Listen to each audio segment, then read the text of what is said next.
கர்த்தருக்கு சோத்திரம். இன்றைய வேதவசனம் யோவான் எழுதின சுவிசேஷம் 20ஆம் அதிகாரம் 30ஆம் வசனம்.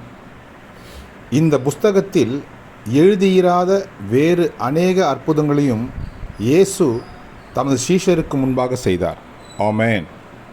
யோவான் எழுதின சுவிசேஷம் 20ஆம் அதிகாரம் 30ஆம் வசனம். இந்த புஸ்தகத்தில் எழுதியிராத வேறு அநேக அற்புதங்களையும் இயேசு தமது சீஷருக்கு முன்பாக செய்தார். ஆமென். யோவான் 20:30.